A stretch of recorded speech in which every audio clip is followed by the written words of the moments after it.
예, 반갑습니다. 우리 합두자로 한번 인사하겠습니다. 3일간 평안하셨습니까?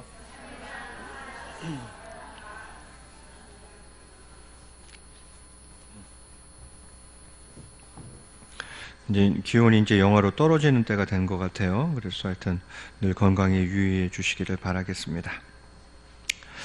자, 오늘 데살로니가 전서 말씀을 가지고 같이 말씀의 은혜를 나누었으면 좋겠습니다. 데살로니가는 어디입니까? 마게도냐의 수도죠. 그래서 사도 바울이 2차 전도 여행 때에 빌립보에서 복음을 전하고 그 다음에 데살로니가에서 복음을 전했습니다.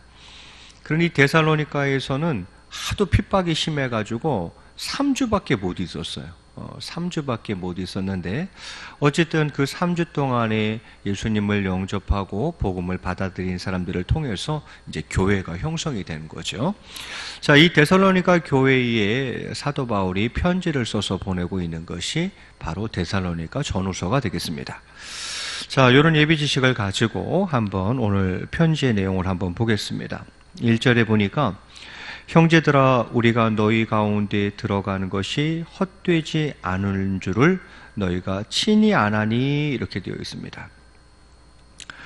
우리가 너희 가운데 들어간 것이 헛되지 않았다 이렇게 사도 바울이 이야기해요. 왜 그래요?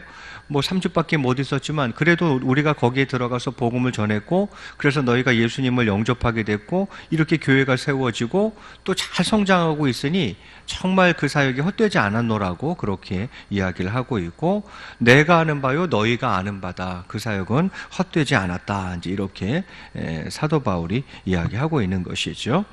그러면서 너희가 아는 바와 같이 우리가 먼저 빌립보에서 그렇죠. 빌립보에서 복음 전한 다음에 그 다음에 데살로니가로 갔거든요. 그런데 빌립보에서 이미 고난을 당하기 시작했거든요. 사도 바울과 그 일행들이 말이죠. 그래서 우리가 먼저 빌립보에서 고난과 능욕을 당하였으나 우리 하나님을 힘입어 많은 싸움 중에 하나님의 복음을 너희에게 전하였노라 이렇게 이야기를 해요. 여러분 빌립보에서 바울과 실라가 어떤 고난을 겪었습니까? 예, 옷이 벗겨지고 뭐 온갖 수모를 겪고 매도 맞고 채찍질 당했고 마침내는 감옥에 갇히기까지 했지 않습니까? 그 바울과 실라가 옥중에서 기도하다가 옥토가 흔들려서 옥문이 열렸던 게 그게 다 빌립보에서 있었던 일 아니에요. 그죠? 예, 그걸 지금 말하는 거예요. 빌립보에서 고난과 능욕을 당하였으나 우리가 거기서 멈췄어요? 아니요. 우리 하나님을 힘입어 많은 싸움, 그 고난을 잘 이겨내고 결국은 하나님의 복음, 즉 하나님이 주신 복음을 데살로니가 너희에게까지 전했노라 이렇게 이야기를 하고 있는 거죠. 자, 그러면서 3절에 우리의 권면은 여기서 권면은 복음을 말하는 거죠. 자, 우리의 복음은 간사함이나 부정에서 난 것이 아니요 속임수로 하는 것도 아니라 이렇게 이야기를 합니다. 예. 우리의 권면 복음은 여기서 간사함은 미신 같은 걸 말하는 거예요. 우리가 전하는 복음, 하나님의 복음, 하나님이 주신 이 복음은 미신 같은 게 아니라 이 말이죠. 또 부정에서 난 것이 아니다. 여기서 부정은 성적 문란을 말하는 거예요. 그 당시에 그 우상 숭배에 딸린 그 성적 문란들, 우리가 전하는 복음은 그런 따위가 아니다. 이렇게 이야기하는 거죠. 또요, 교묘한 속임수도 아니라 이거죠. 무슨 마술이나 요술 같은 그런 게 아니다. 이렇게 이야기하는 거예요. 우리가 전하는 권면 이 복음은 그럼 무엇인가? 4절에 오직 하나님께 옳게 여김을 입어 복음을 위탁받았으니 이 복음을 전하는 사도 바울과 그 일행들이 뭐예요? 하나님의 인정과 승인 하에서 복음을 위탁받았다 이렇게 이야기를 하고 있어요. 그리고 우리가 이와 같이 말함은 사람을 기쁘게 하려 함이 아니요 오직 우리 마음을 감찰하시는 하나님을 기쁘시게 하려 함이라 이렇게 이야기를 합니다. 저는 일단 이 4절까지 해서 제목을 그렇게 잡고 싶습니다. 헌신의 이유가 뭐냐라는 거예요. 여러분 사도 바울과 실라 또 디모데 이런 바울의 일행들이 이렇게 헌신하는 이유가 여러분 무엇인 것 같습니까? 헌신의 이유가 뭐예요? 하나님을 기쁘시게 하기 위해서 그런 거예요. 바울과 실라, 디모데 그들의 목적은 딱 한 가지. 누구를 기쁘시게 하려고? 하나님을 기쁘시게 하려고 이 모든 일을 한 거예요, 결국은. 자, 1절부터 3절까지도 계속 나오는 바가 무엇입니까? 우리가 너희에게 들어갔다. 데살로니가 너희에게로 들어갔다. 왜 들어갔어요? 복음 전하려고. 복음 전해서 누구를 기쁘시게 하려고요? 궁극적으로 하나님을 기쁘시게 하려고 그 일을 한 거예요. 2절에 보면 벌써 빌립보에서부터 고난과 능력이 있었어요? 없었어요? 있었어요. 근데 어찌 그 능력들을 다 감당했어요? 복음 전하려고. 복음 전해서 누굴 기쁘게 하려고? 하나님을 기쁘시게 하려고. 결국 궁극적으로는 하나님을 기쁘시게 하려고 그것도 다 참고 견딘 거죠. 예. 결국 지금 사도 바울은 헌신의 이유는 바로 하나님을 기쁘시게 하는 것에 있다라고 이야기하는 거죠. 그러니까 거꾸로 이야기하면 하나님을 기쁘시게 하기 위해서 무엇을 전파한 거예요? 복음을 전파한 것이다. 이렇게 이야기할 수 있겠습니다. 여러분은 하나님을 기쁘시게 하는 많은 일들이 있겠지만 그 중에 최고는 역시 복음 전파입니다. 복음을 전하는 것만큼 하나님을 기쁘시게 하는 것은 없다. 이렇게 이야기할 수 있겠습니다. 어떤 어머니가 이제 임종을 앞두게 되었어요. 아들이 넷이에요. 아들이 넷. 장성한 네 아들을 둔 어머니가 이제 임종을 앞두고 있습니다. 그래서 이 어머니는 아들들이 이제 침대 가장자리에 이렇게 둘러서 있는 것을 보고 한 명씩 부르면서 이 엄마에게 키스로 작별 인사를 해달라고 그렇게 이야기를 합니다. 이제 그러면서 이제 첫째 아들, 둘째 아들, 셋째 아들에게는 이제 차례로 얘야 엄마에게 굿나잇 키스를 해다오라고 이야기를 하죠. 굿나잇이 뭐예요? 무슨 뜻이에요? 잘자 그 말이죠. 엄마한테 마지막 작별 인사를 해달라는 거예요. 뭐라고 해달래요? 잘 주무세요 라고 인사 좀 해주겠니? 임종을 앞둔 엄마가 이제 그렇게 이야기를 하는 거예요. 첫째 아들, 둘째 아들, 셋째 아들에게는 이 엄마한테 굿나잇이라고 인사해다오 이렇게 이야기를 해는 거죠. 근데 이제 막내 아들이 왔어요. 이제 근데 막내 아들에게 뭐라 그러냐면 엄마에게 굿바이 키스를 해다오 이렇게 이야기를 하는 거예요. 굿바이는 뭐예요? 안녕 그런 말이죠. 이제 영영 안녕이라는 거죠.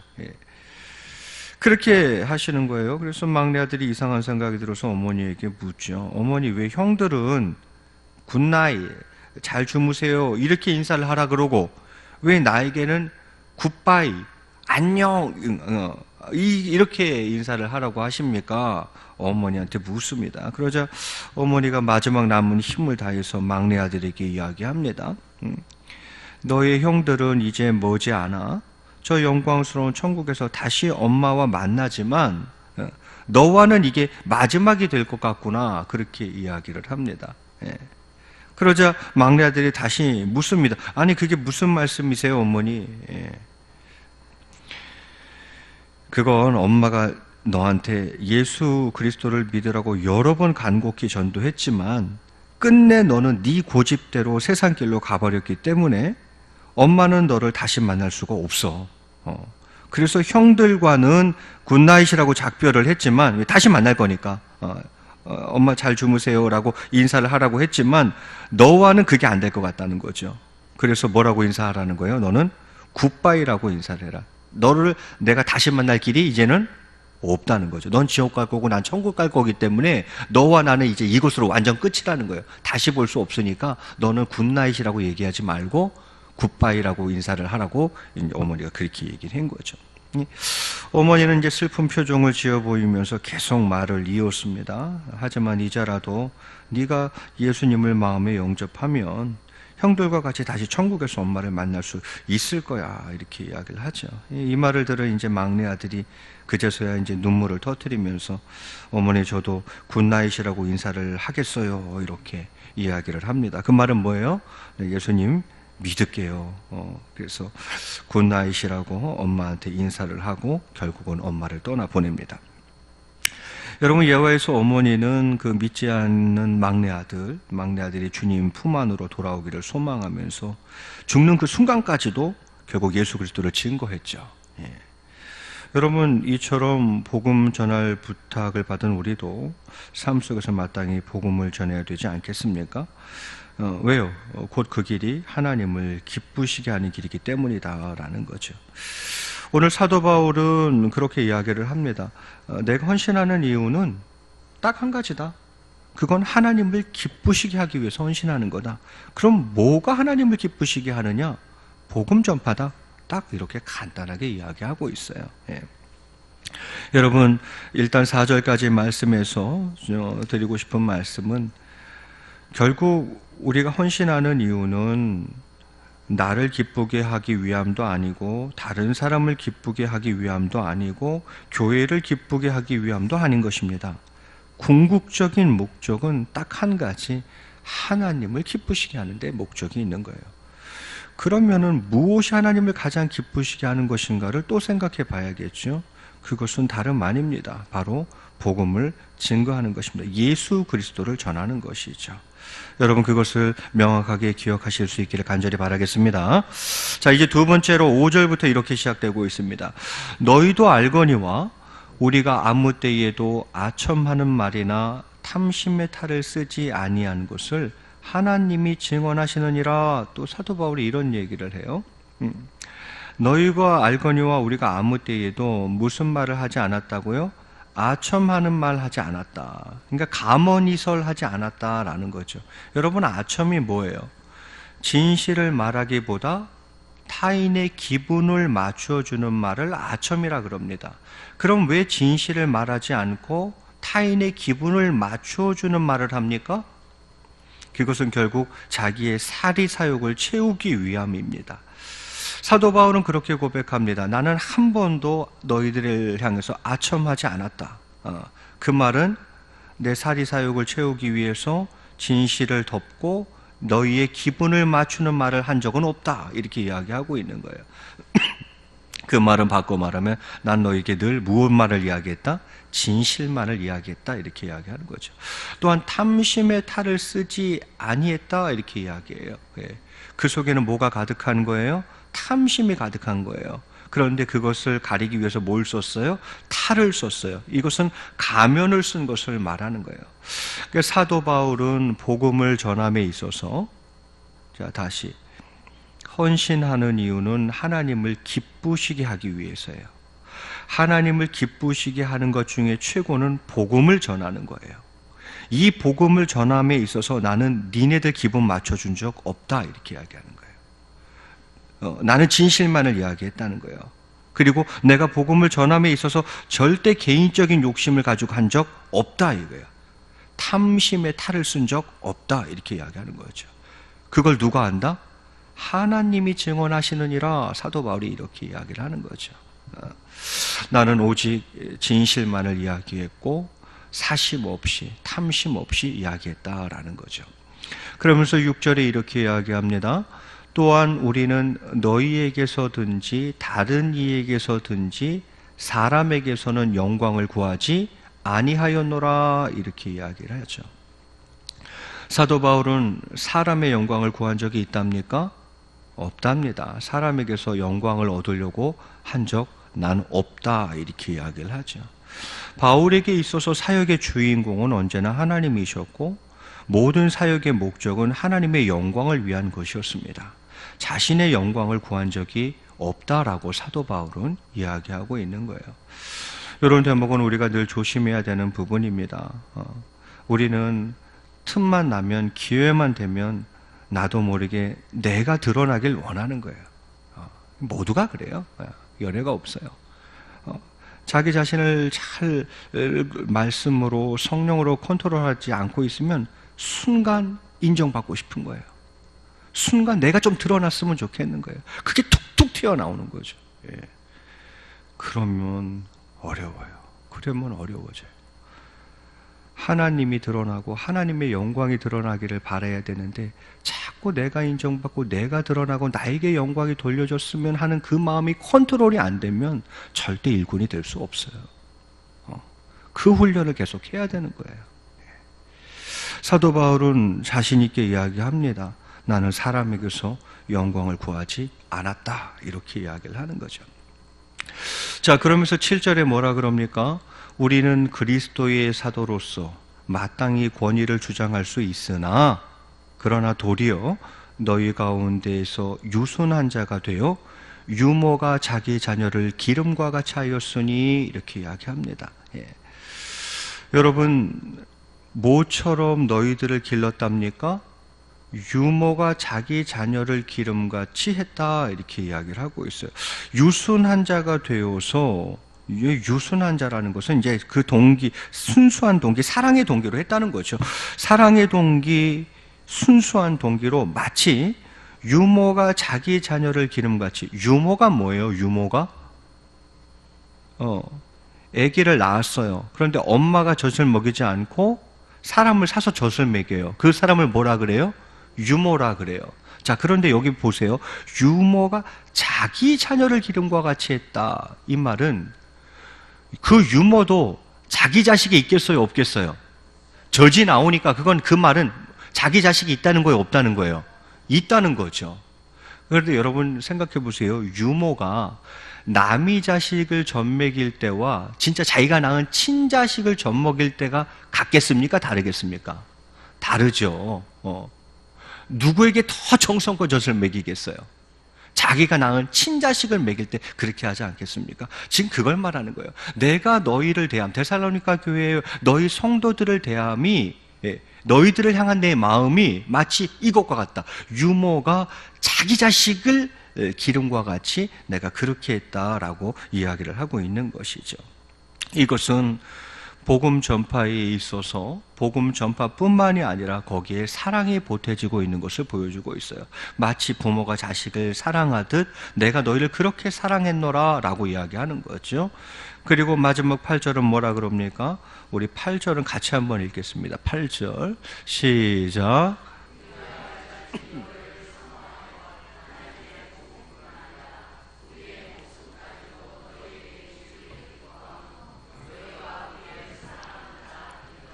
아멘. 우리가 이와 같이 너희를 사모하여 하나님의 복음뿐 아니라 우리의 무엇까지도 너희에게 주기를 기뻐한다고요? 목숨까지도 너희에게 주기를 기뻐한다. 왜? 너희가 우리의 사랑하는 자가 되기 때문이다. 이렇게 이야기해요. 여러분, 이 말은 결국 보세요. 복음뿐 아니라 거기에 무엇과 무엇을 보태고 있는 것을 볼 수가 있어요.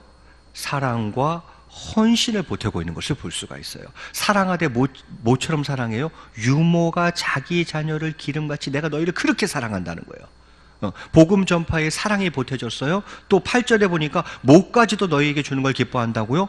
목숨까지도 너희에게 주기를 기뻐한다. 이건 뭘 말하는 거예요? 헌신이 보태진 것을 이야기하는 거죠. 복음뿐 아니라 복음을 전하면서 아낌없는 사랑과 헌신까지 실천하고 있는 사도 바울의 모습을 여기서 우리는 보게 되어지는 것이죠. 여러분, 그렇습니다. 복음은 증거되어져야 합니다. 그런데 복음 증거뿐만 아니라 그 복음이 전해지면서 거기에 사랑과 헌신이 딸려갈 때에 아름다운 역사가 또 일어나게 되는 줄로 믿습니다. 여러분, 바울은 디모데 교회의 성도들에게 칭찬을 듣기 위해서 섬기지 않았어요. 칭찬 기대하고 한 거 아니에요. 또한 그들로부터 무엇인가를 얻으려는 목적도 없었어요. 탐심을 가지고 한 것도 아니었어요. 그렇다고 바울은 자기 만족이나 이익이 아니라 오직 데살로니가 교회 성도들을 향한 사랑으로 그들을 섬겼습니다. 바울은 자녀에게 젖을 먹이는 어머니와 같이 데살로니가 교회 성도들을 사랑했다고 지금 역설하고 있죠. 이 말은 데살로니가 교회 성도들을 향한 바울의 사랑과 헌신이 어떠했는지를 잘 표현해 주고 있습니다. 바울은 복음만 전한 것이 아니라 사랑과 헌신의 마음으로 자신의 모든 것을 주기를 기뻐했다고 이야기하고 있습니다. 그래서 복음을 전하는 사람은 말씀뿐만 아니라 자신의 삶도 나눠줄 수 있어야 합니다. 여러분, 복음을 전해서 전도하는 것도 만만치 않은 일이지만 전도한 사람이 잘 자리 잡는 것도 만만치 않은 일이에요. 거기에는 무엇이 필요합니까? 사랑과 헌신이 필요한 거예요. 그 데살로니가 교회에 복음을 전했을 뿐만 아니라 그들에게 사랑을 쏟아붓고 헌신했기에 그들이 자리 잡고 성장할 수 있었다는 거죠. 그 사도 바울이 그렇게 한 것입니다. 그래서 하나님께서는 그런 섬김을 바탕으로 내가 전하는 복음을 통해서 이제 한 영혼 한 영혼을 변화시켜 나가는 거죠. 복음, 그들을 향한 사랑과 헌신, 그것을 통해서 이제 한 영혼 한 영혼을 변화시켜 나가는 거예요. 그렇기 때문에 복음 전파의 사명과 함께 영혼에 대한 또 사랑과 헌신 역시 잘 감당해야 되는 줄로 믿습니다. 복음 전파의 사명뿐 아니라 사랑과 헌신으로 영혼을 품을 수 있는 저와 여러분 되었으면 좋겠습니다. 오늘 사도 바울의 여러 가지 것들을 이렇게 보면서 저는 이제 그런 한번 생각을 한번 해보게 됩니다. 저희가 무엇인가를 해 나갈 때에 스스로에게 던지면 참 좋은 질문이 몇 가지 있어요. 보니까 내가 무엇인가를 행해 나갈 때, 아니 사실 또 어떻게 해야 될지 뭘 해야 될지 잘 모를 때, 그럴 때 신앙인으로서 자기 자신에게 던지면 참 좋을 만한 질문 몇 가지가 있어요. 첫 번째는 여러분 뭐 책으로도 나와서 잘 알고 있는 제목이죠. 찰스 쉘돈의 예수님이라면 어떻게 하셨을까? 그 질문을 한번 던져보는 거예요. 야, 내가 이걸 해야 되나 말아야 되나, 이걸 어떻게 하면 좋을까? 야, 그러면 이 상황에서 예수님이라면 어떻게 하셨을까? 그것대로 가면 되는 거예요. 예수님이 하셨을 것 같은 것대로 가면 되는 거죠. 또 어떤 질문이 있겠어요? 오늘 본문에 근거한다면 이걸 해야 돼, 말아야 돼, 이렇게 해야 돼, 저렇게 해야 돼. 그때에 스스로에게 던지면 참 좋을 질문이 또 하나 있어요. 뭐냐면 이게 하나님께서 기뻐하실 일인가 아닌가를 질문하는 거예요. 내가 지금 뭔가를 이렇게 하려고 그러는데 이게 하나님이 기뻐하실 일인가 아닌가, 그걸 생각하고 하면 돼요. 이게 하나님이 기뻐하실 일이라면 하면 되고, 이거 하나님이 기뻐하실 일 아닌 것 같아, 그러면 안 하면 되는 거예요. 자, 한 가지 또 좋은 질문이 오늘 본문에 근거한다면 이거예요. 이게 하나님께 영광이 되는 건가 안 되는 건가, 요걸 또 생각하면 돼요. 이 일이 이게 내 영광이냐 하나님 영광, 이게 하나님께 영광이 되는 건가 아닌 건가, 요거 생각해보고 행동을 결정하면 됩니다. 예수님이라면 어떻게 하셨을까? 요게 하나님을 기쁘시게 하는 일인가 아닌가? 요것이 하나님께 영광이 되는 일인가 아닌가? 요걸 생각하면서 우리가 행해 나간다면 사도 바울처럼 살 수 있지 않겠나? 그런 생각을 한번 해보게 되어집니다. 이제 말씀을 맺고자 합니다. 오늘 앞 문단에서는 헌신의 이유를 말씀드렸어요. 사도 바울이 헌신했다는 이유는 딱 한 가지, 하나님을 기쁘시게 하기 위해서. 그럼 뭐가 하나님을 기쁘시게 하는 건가? 복음 전파. 그래서 그는 복음을 증거했던 거예요. 그런데 두 번째 문단에서는 복음 전파와 함께 사도 바울이 병행했던 일이 있는데, 그것은 복음 전파뿐만 아니라 사랑과 헌신을 거기에 보탠 걸 볼 수 있어요. 마치 부모가 자식을 사랑하듯 사랑하는 그 사랑과 목숨까지도 기꺼이 기쁨으로 주는 헌신, 이 복음 전파와 사랑과 헌신이 있었기에 데살로니가 교회가 있었다, 이 말이죠. 여러분, 그 말은 결국 우리가 사명자란 얘기 아니겠습니까? 주님께서는 우리 모두를 복음의 증인으로 부르셨습니다. 주님을 믿는 그리스도인이라면 누구나 복음 전파의 사명을 감당해야 합니다. 그런데 오늘날 많은 사람들이 사명자의 삶을 부담스러워합니다. 주일에 예배 드리는 것만으로 자신의 사명을 다했다고 착각하기도 합니다. 사명자의 삶의 기준 자체가 철저히 하나님 중심으로 설정되어야 합니다. 이건 사명자의 기본이에요. 사명자의 삶의 기준 자체가 철저히 하나님 중심으로 설정되어 있어야 합니다. 여러분, 남만을 위한 이기적인 신앙생활에서 이제는 벗어나서 하나님의 뜻, 하나님의 영광을 위해 살아갈 수 있기를 간절히 바라겠습니다. 여러분, 나만의 이기적인 신앙생활에서는 이제 좀 벗어나야 돼요. 언제까지 나만을 위한 이기적인 신앙생활을 할 거냐, 이 말이죠. 우리의 기도 보면 거의 다가 그렇잖아요. 내 건강, 내 물질, 내 자녀, 다 나. 거의가 이기적인, 너무 이기적인 신앙생활이라는 거죠. 예수님을 믿은 모든 자들은 복음의 증인이에요. 예. 우리가 사명자라는 걸 다시 한번 인식할 필요가 있다라는 거죠. 그래서 바라기는 이제는 좀 나만을 위한 이기적인 신앙생활에서 벗어나서 사도 바울처럼 하나님의 뜻, 하나님의 영광, 하나님을 기쁘시게 해드리기 위해서 살아갈 수 있는 저와 여러분이 다 되시기를 주의 이름으로 간절히 축원드리겠습니다. 이 시간 한번 같이 기도하겠습니다. 여러분